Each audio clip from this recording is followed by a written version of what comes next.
พี่น้องว่าบริคุณเคยใน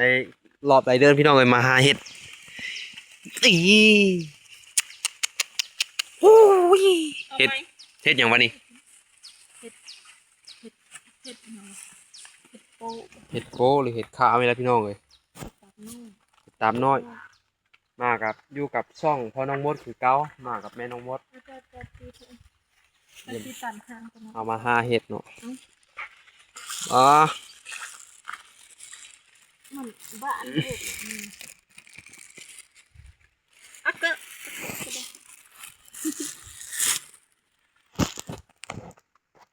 นั่งลงแน่โอ้มาหาเห็ดมาพี่น้องนี่ฝากกดไลค์กดติดตามเลยเด้อเป็นแน่มามาเอานี่มันอันนั้นพูดแล้วมันคู่พูดเหรอมันคูมันอ่อนเนาะมันเท่าพวก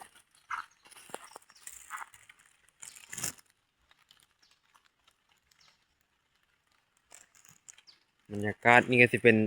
โอ้มืดแจ้งโอ้ยโทรศัพท์มีส่วนมันพี่น้องเอ้ย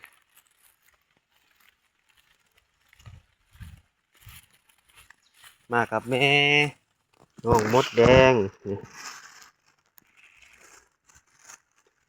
แม่นบ่ซื้อลูกจามดแดงบ่คือลูกจะไปไหนมดสลอยเบิ่งหน้าเด้ออย่าดูไม่ไหวนะเห็ดเห็ดโป๊ะเห็นลูกคู่โป๊ะอยู่ตอนแต่มันอยู่ตอนนั้นเออโป๊ะไม่ถึงไผ่ดอกแล้วให้ตอนนั้นอันนี้แม่นเศร้านี่นะ แล้วซ้ำนี่กำลังพอดี มันกำลังแข็งนี่พี่น้องเอ้ยนี่นะเป็นดอนอยู่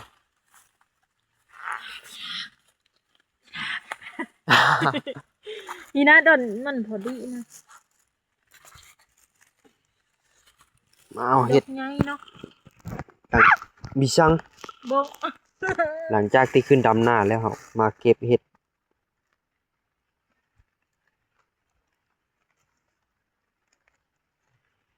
บริลงคลิปแต่โดนละแต่การซื้อลงเห็นไหมไปหมกไปออกใส่น้ำยานางเขียวสดครับสดนอนห้อนแก้หนาวดำหน้าตกจืดเป็นเห็ดโปะน้อยเป็นมูที่พี่น้องเลย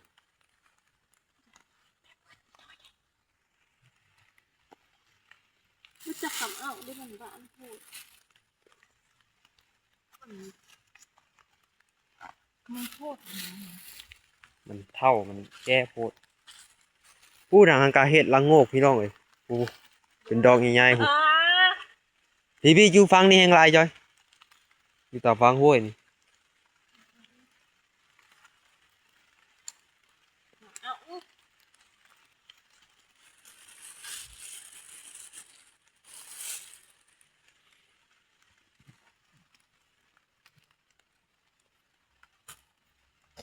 ยังกินอย่าตบจะบีมเอานี่บ่ตายตายเนี่ย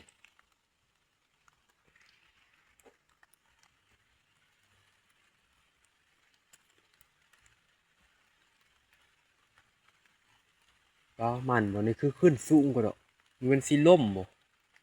ปกติมันก็เคยล่มน้ำห้วยหวาน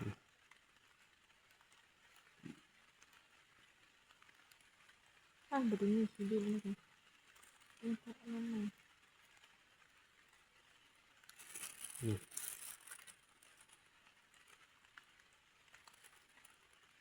ทำการมัดไปเล่าเลยร้อย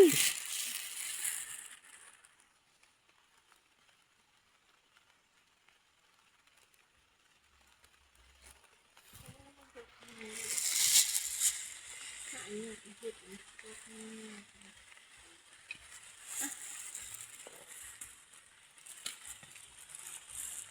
เห็ดโพะหรือว่าเห็ดตาบน้อยบ่เขาเอิ้นนะ สาบ้านเขาจะเห็ดตับน้อย เห็ดตาบน้อย บ้านเขาจะเห็ดโป๊ะเพราะว่าบ้านเขาจะเอื้อนเห็ดตับ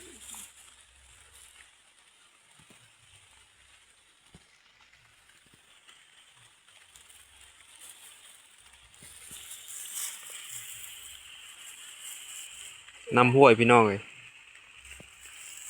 อ่ะเนี่ยสิบ่เอาบ่หมูนี่นะ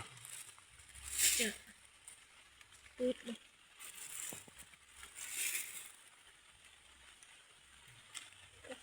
จะแล้วก็จะทำอะไรปืดเดี๋ยวนะนี่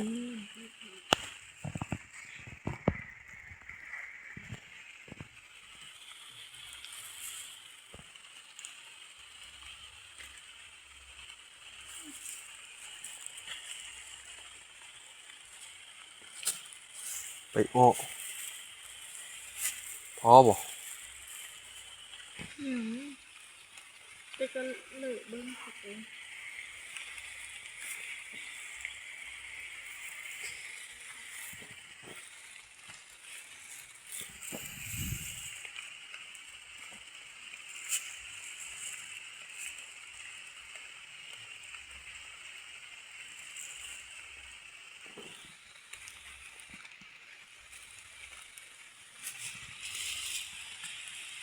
ยุ่งอยากเข้าหันด้วยตา มันหิวมันเป็นบริโภคจะเห็น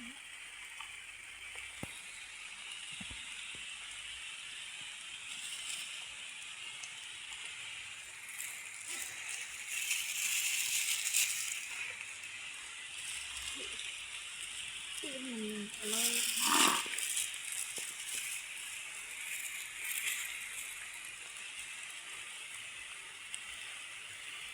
ฝนตกแห้งล่ะฝนตกแห้งล่ะ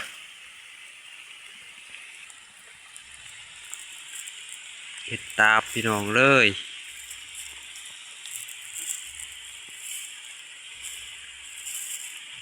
เรื่องคนจะเข้ามาไม่ อืม ติดตาบาด เห็ดโพะเอาโอเคทุกคนคลิปนี้ก็สิพอจบเพียงเท่านี้เนาะ